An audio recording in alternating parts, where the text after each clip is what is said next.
All right, this is another episode of List Drainage Solutions. Here we had an issue. The homeowner was gathering a lot of water around this channel drain. They built the pool about 10 years ago, and the pool company recommended that they pitch all this concrete up and towards the house and constructed a channel drain all the way close to the house.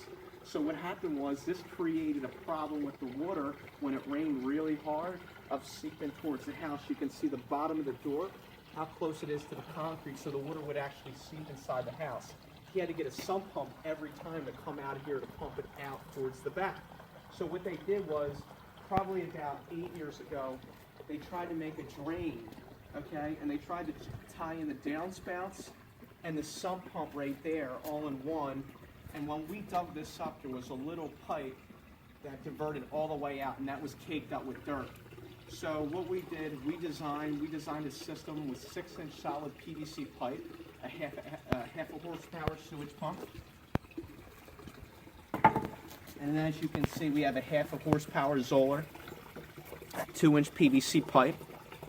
Okay, we have a fern coat that connects this 2-inch pipe to the 6-inch pipe. This pipe right here is 1.5-inch PVC, which ties into the sump pump.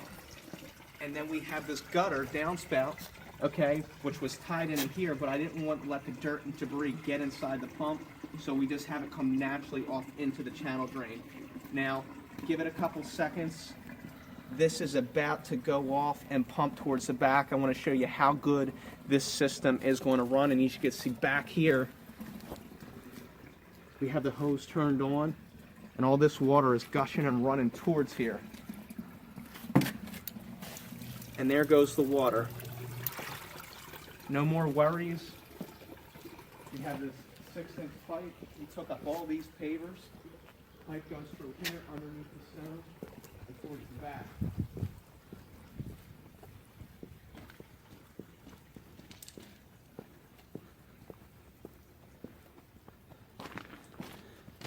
And there's our pipe down there.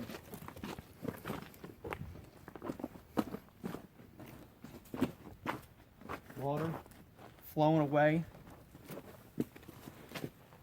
No more drainage problem.